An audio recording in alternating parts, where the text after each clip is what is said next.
오늘 성경 말씀 보시겠습니다. 디모데전서 6장 15절 16절입니다. 기약이 이르면 하나님이 그의 나타나심을 보이시리니 하나님은 복되시고 유일하신 주권자이시며 만왕의 왕이시며 만주의 주시오. 오직 그에게만 죽지 아니함이 있고 가까이 가지 못할 빛에 거하시고 어떤 사람도 보지 못하였고. 그리고 또 볼 수 없는 이신이 그에게 존귀와 영원한 권능을 돌릴지어다. 아멘. 네, 오늘은 어, 웨스트민스터 신앙고백서 26장 세 번째 어, 항목입니다. 네. 웨스트민스터 신앙고백서 성도의 교통에 대하여 세 번째 시간인데요. 그 26장 세 번째 항목 제가 읽어드리겠습니다. 성도들이 그리스도와 갖는 이 교통으로 말미암아 그들이 그리스도의 신성의 본질에 참여하는 것은 결코 아니며 어느 면에서든지 그리스도와 동등하게 되는 것도 결코 아니다. 이 가운데 어느 하나라도 주장하는 것은 불경건하고 신성모독적인 것이다. 또한 성도들이 상호간에 갖는 교통하는 것으로 말미암아 각자의 재산과 소유에 대한 소유권이 상실되거나 침해되는 것도 아니다. 네, 오늘 웨스트민스터 신앙고백서 진술은 성도의 연합이 의도하는 바가 아닌 것. 성도가 하나님과 연합하고 그리스도와 연합하는데, 그리고 성도 간에 연합하고 교통한다고 할 때에 오해하면 안 되는 것. 네, 오해하면 안 되는 것. 이렇게 주의사항을 말씀하고 있습니다. 이 두 가지 교훈으로 보도록 하겠습니다. 첫 번째는요. 성도가 하나님과 연합한다. 그리스도와 연합한다. 이럴 때는 성도가 하나님이 되거나 그리스도가 되거나 신의 일부가 된다는 뜻은 아닙니다. 첫 문장이 이렇죠. 성도들이 그리스도와 갖는 이 교통으로 말미암아 그들이 그리스도의 신성의 본질에 참여하는 것은 결코 아니며 어느 면에서든지 그리스도와 동등하게 되는 것도 결코 아니다. 이 가운데 어느 하나라도 주장하는 것은 불경건하고 신성모독적인 것이다. 그 성도가 예수님 믿고 예수님과 연합한다. 그리고 하나님과 연합하고 하나님과 교통한다. 이럴 때는 인간이 신이 될 수 있다. 그런 뜻은 아니거든요. 인간이 그리스도가 될 수 있다. 또 뭐 하나님의 일부가 될 수 있다. 그런 뜻은 아니에요. 이런 얘기가 나오는 것은 인류 역사에서 끊임없이 그 신비주의 방식으로 신과 하나가 되려고 하는 그 합의를 이루려고 하는 그런 주장들이 있었기 때문에 이런 거 아니라고 오해하지 말라고 주의를 주고 있는 것입니다. 우리가 읽은 디모데전서 6장 15절 16절 보시면 여기에 보면 그 인간이나 만물과는 구분이 되는 하나님의 유일성, 탁월성, 우월성을 말씀하고 있죠. 그에게만 죽지 아니함이 있고 하나님은 영원하시죠. 영원히 존재하시고 죽지 아니하시죠. 무한하시죠. 하나님은. 그러나 인간은 유한하고 죽잖아요. 만물의 마지막이 다 있거든요.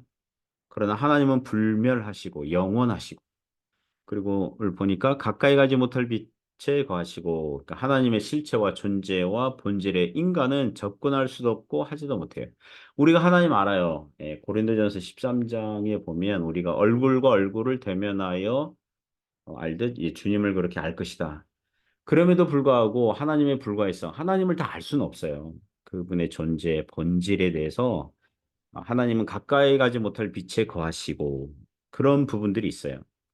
어떤 사람도 보지 못하였고 또 볼 수 없는 이시니 그러니까 영이신 하나님은 육체가 없으시니까 사람의 눈으로 볼 수 없는 거죠.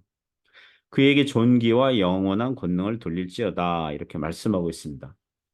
성경은 인간이 하나님의 형상으로 지으심을 받았는데 죄로 말미암아 하나님의 그 형상이 일그러지고 부서지고 상하고 타락하게 되었어요. 이 인간의 인간성이 타락하게 됐죠. 하나님의 형상이 회복될 수 있는 유일한 방법은 인간이 예수님을 믿고 하나님의 자녀가 되고 하나님의 성품을 닮아가는 방법 외에는 없습니다. 성경은 사람들에게, 신자들에게 하나님의 성품이 이러하니까 너희도 그렇게 어, 살아라, 그렇게 하여라 이렇게 권면의 말씀들이 있어요. 예를 들면 마태복음 5장 48절 보면 그러므로 하늘에 계신 너희 아버지의 온전하심과 같이 너희도 온전하라. 여기서 온전하라 하라 이것은 하나님의 성품을 닮아라 그런 뜻이죠. 레위기 11장 45절에서는 내가 거룩하니 너희도 거룩하라 이렇게 거룩하게 살라고 하시죠. 또 복음서에 보면 예수님께서 너희를 사랑하신 것 같이 너희도 서로 사랑하라 이렇게 하세요. 그 온전해라, 거룩해라, 사랑하라. 이렇게 온전하심, 거룩함, 사랑은 하나님의 속성인데 사람도 어느 정도는 할 수 있다는 면에서 이것을 공유적 속성, 이게 공유한다. 예. 인간과 공유할 수 있는 속성. 그래서 이제 공유적 속성이라고 불러요. 물론 하나님의 거룩과 사랑, 그리고 인간의 거룩과 사랑을 서로 비교하는 것 자체가 안 되죠. 예, 그 크기, 넓이, 깊이가 뭐 하늘과 땅보다 더 엄청난 차이가 있지만 어쨌든 사람도 조금이나마 거룩하고 사랑하고 의롭게 살려고 하는 면에서는 그 거룩, 사랑, 또 의로움 이것을 공유적 하나님의 공유적 속성 이렇게 부른다는 것입니다.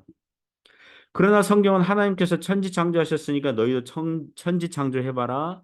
내가 전지전능하니까 너희도 전지전능하여라. 이런 식의 명령과 말씀은 없어요. 왜냐하면 사람은 할 수도 없어요. 그러니까 할 수가 없어요. 그래서 전지전능, 편만하심, 영원하심, 무한하심, 불멸성 이러한 속성들이 인간이나 다른 만물에는 없기 때문에 하나님의 속성 중에서도 비공유적 속성 이렇게 부르는 것입니다. 이와 같은 맥락과 관점에서 성경이 사람들에게 하나님을 닮아라, 하나님의 성품을 배워라, 하나님의 형상을 입어라 이렇게 말씀하실 때는 하나님의 공유적 속성을 실천하고 닮으라는 뜻에서 하시는 것이지 하나님의 비공유적 속성을 사람도 할 수 있다거나 또 그 인류 역사에서 사람이 신과 합일, 그러니까 신과 하나가 된다는 것을 신비주의 방식으로 될 수 있다. 이런 식으로 주장하는 것과는 다르다는 것입니다. 신약 성경에 보면 영지주의로 보이는 그런 이단들이 활동했는데 그게 헬라 철학 사상에서 왔거든요. 사람의 영혼은 선한데 인간의 육체라는 이 죄악된 곳에 갇혀 살고 있는 거예요. 그들의 주장입니다. 갇혀 살고 있어요, 영혼이. 그래서 이 영혼을 풀어주고 자유롭게 해야 되는데, 그럼 어떻게 해야 되냐? 그들은 이런 식으로 얘기합니다. 사람 안에 신성이 어느 정도 있으니까 거기에 몰두하거나 명상을 하거나 두뇌를 개발하거나 그 옛날 고대 그 디오니소스 그, 그 제사 방식 보면 술을 엄청 마시고 쾌락을 추구하고 우상 신전에 가서 여사제와 성관계를 맺고 그러니까 인간이 자기 이성과 생각과 합리적인 그것들을 다 잊어버리고 황홀경에 빠져서 그렇게 하는 게 신과 합일하는 거다. 신과 연합하는 것이다. 이렇게 가르쳤거든요. 이게 오늘날 그런 흔적들이 있죠. 요가나 명상을 하는 사람들이 있는데 이게 원래 요가가 나오고 명상 또 기공체조 이런 것들을 나오는 게 뭐냐면 이 인간의 두뇌를 개발해서 자꾸 자신의 능력을 업그레이드 시키는 쪽으로 가고 어디까지요? 그게 만물에 깃든 신성과 접촉하거나 사람 안에 있는 신적인 잠재적인 능력을 끌어올려서 신과 합의를 이루고자 시도하는 꼭 이것은 성경의 하나님이 아니에요. 그러니까 만물을 다 신으로 보기도 하고 인간이 안에 이게 신성이 있다고 그러고 거기 합의를 이루려고 하는 이 다양한 스펙트럼이 거기에 들어가 있는 것입니다.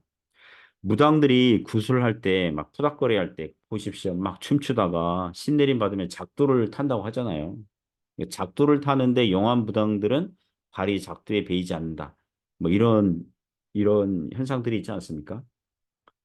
그래서 뭐 어쨌다는 겁니까? 예? 그런 걸 두고 귀신과 만났다? 귀신이 무당 안에 들어왔다? 무당이 귀신에게 말한다? 일종의 신과 합의를 시도하는 그런 거거든요. 그게 다 귀신의 장난질에 불과하다는 것입니다.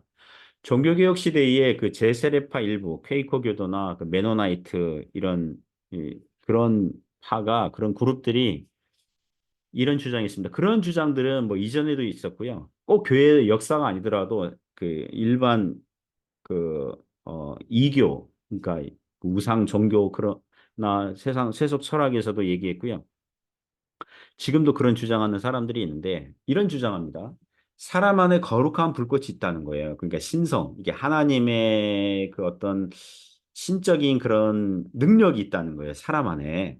기도하거나 또는 성경 읽을 때 강한 끌림이 있으면 인간 안에 있는 거룩한 불꽃이 생기니까 거기에 몰두하고 명상하고 집중해서 자기 내면에서 말씀하시는 음성을 들어야 된다. 그때 그 음성이 하나님이 하시는 음성이다. 이런 주장을 하는 거예요. 그러면 그들에게 성경책은 있어도 그만 없어도 그만이에요. 왜냐하면 자신의 내면에 들리는 음성이 하나님의 음성이니까 그거에 집착하게 되거든요. 그 명상이 집착하게 되고.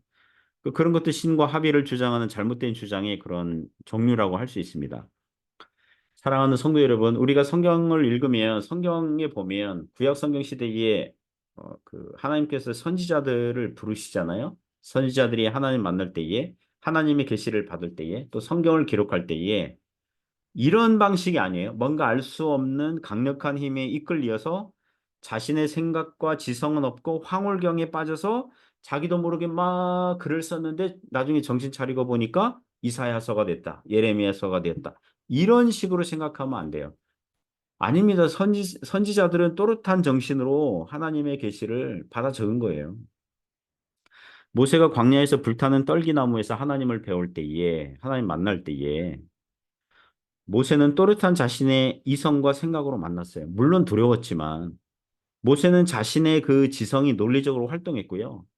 하나님께서 모세에게 애굽으로 구원자로 너를 보낼 것이다. 그러니까 모세는 어떤 반응 보였습니까? 정신 바짝 차리고 자기가 가면 안 되는 이유들을 나름대로 논리적으로 제시했잖아요. 물론 핑계였지만 나중에는 하나님께서 화를 내실 정도로 모세는 또렷한 정신으로 반응을 했거든요. 사도 바울도 다메섹 도상에서 부활하신 예수님 만날 때에 엑스타시, 황홀경에 빠져서 만난 게 아니거든요. 사도 바울이 또렷한 정신에서 주여 누구십니까? 나는 네가 핍박하는 나사렛 예수니라. 그다음 바울이 묻잖아요. 주여 내가 무엇을 할까요? 그럼 내가 무엇을 할까요? 대화를 하거든요, 대화를. 자기가 하는 말을 자기가 알았다고요. 성도들이 하나님 만나고 기도하고 영적인 교통을 할 때 눈에 안 보여요. 귀에 아무것도 들리지 않아요. 하지만 믿음으로 기도해요. 그리고 성도와 함께 하신 하나님의 임재하심을 믿음으로 받아들여요. 여러분, 그것이 하나님과의 연합 교통입니다. 즉, 성도가 하나님이 되거나 하나님의 일부가 되는 게 아니라 하나님의 성품을 닮아가는 삶을 사는 것, 그게 하나님과의 연합, 그리스도와의 연합과 교통인 줄 믿습니다. 두 번째 교훈은요, 성도들 간에 서로 교통하고 교제하라, 이게 서로 사랑하고 도와라, 이럴 때는, 그, 성도의 사적 재산을 존중한다는 것입니다. 예. 그 마지막 문장 보시면 또한 성도들이 상호 간에 갖는 교통하는 것으로 말미암아 각자의 재산과 소유에 대한 소유권이 상실되거나 침해되는 것도 아니다. 출애굽기 20장 15절 보면 도둑질하지 말라 이렇게 말씀하고 있습니다. 10계명 중에서 여덟 번째 계명이죠. 도둑질하지 말라는 뜻이 무엇입니까? 성도는 자신과 이웃의 재산을 보호하고 존중하라는 거죠. 사적 재산을 존중하는 거예요. 간혹 성도들 중에서 사도행전 2장과 4장에 나온 그 예루살렘 교회가 가난한 성도들을 돕기 위해서 각자 집이나 땅과 재산 팔아서 사도들의 발 앞에 두고 사도들은 필요에 따라서 나눠준 기록을 언급하면서 오늘날 교회도 각자 집에서 살지 말고 교인들이 공동체를 이루어서 살아야 되고 사적 재산을 가지지 말고 다 헌금하고 모든 걸 공유하고 필요에 따라서 나눠주는 삶을 살아야 된다. 이렇게 주장하는 사람들이 있습니다. 그래서 중세시대의 수도원 같은 경우에 또 교회 역사 속에 있었던 이 경건주의 운동 시대의 형제단과 같이 사적 재산을 다 헌납하고 공동체를 이루면서 사는 것을 이 땅에 이루어지는 그리스도인의 뭐 이상적인 공동체 뭐 이런 식으로 생각하는 사람들이 있거든요. 오늘날에도 있어요. 오늘날에도 그런 공동체를 이루는 사람들이 있어요. 그런 생각은 성경도 역사도 오해하는 것입니다. 예루살렘 교회가 잠시 그랬어요. 실제로 교회 내에 가난한 사람들이 많았기 때문에 그렇게 도왔어요. 그리고 예루살렘 교회 교인들이 부자들이 있는데 자기 땅, 자기 집 다 팔아가지고 다 교회 헌납하고 자기는 재산 하나도 없이 또 교회 돌봄을 받는 상태로 들어가고 그건 아니에요. 적당하게 한 거죠. 적당하게. 자기도 살아야 생존에 필요한 것들이 있어야 했고요. 그리고 실제로 그 얼마 못 가서 가나안 땅에 기근이 왔고 대부분 교인들이 가난하게 되었고 이방교회 그때는 이방교회들이 구제헌금 모아서 전달해 줬잖아요. 이방교회 교인들이 다 공동체 생활하고 그게 아니었거든요. 중세교회 시대에 있었던 수도원이나 그리고 기독교 쪽에서 발생한 형제단과 같은 공동체 생활은 그 성경에서 성도들은 세상에서 빛과 소금으로 살아야 된다. 이런 지극히 상식적인 말씀을 따르지 못해요. 왜냐하면 성도들끼리 모여 살잖아요. 공동체 하면. 성도들끼리 모여 산다고요. 여간에서는 믿지 않는 사람을 만날 가능성이 없어요. 공동체로 살아버리면 성도들끼리 집단 그런 노동하면서 공동체로 살아버리면 안 믿는 사람은 언제 만나요? 옆집에 안 믿는 사람이 아니라 그 동네 모두 다 이 믿는 사람들인데요.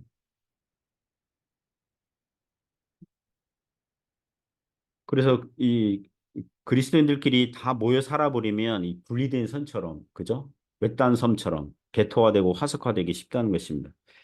특히 중세교회 시대의 수도원은 공동체 규율을 강조해야 되니까 수도원에 들어오는 사람들에게 뭘 요구했습니까? 독신, 평생 독신, 결혼하지 마. 그리고 복종, 가난, 이거 하게 해가지고 공동체 생활을 하게 했잖아요. 그럼 뭐예요? 하나님께서 세우신 결혼 제도를 깨버리는 거고 경건한 자녀를 낳을 수 있는 기회를 날려버리는 거 아닙니까? 그 말씀을 어기는 삶을 살게 되는 거죠.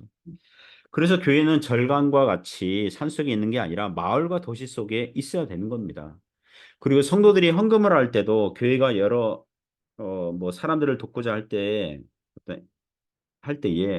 그 헌금의 정신, 헌금의 그 기본적인 태도는 뭐냐면 성도들의 자발적인 의지와 결정과 선택에 따르는 거예요. 그리고 자기 자신의 재정적인 형편에 맞게 하는 거예요. 많이 있는 자는 많이 하시고요. 적게 있는 자는 적게 하시고 자기 형편에 맞게 하시고 11조 제도가 무엇입니까? 비율로 하는 거거든요. 비율로. 그렇잖아요. 그게 믿음의 청직의 삶을 살도록 하시는 그런 거 아니겠어요? 그래서 성도 간의 연합과 교통이 주의 은혜와 믿음 안에서 잘 감당할 수 있기를 주님의 이름으로 축복합니다. 기도하겠습니다.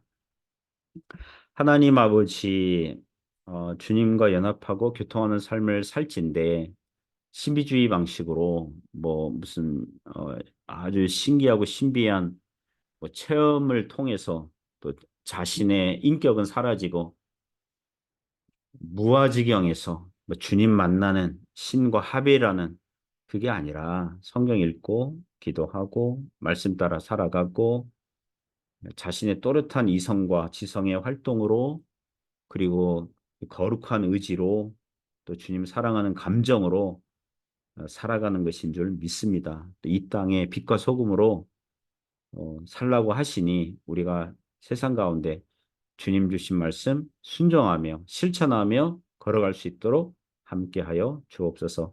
예수님 이름으로 기도드립니다. 아멘.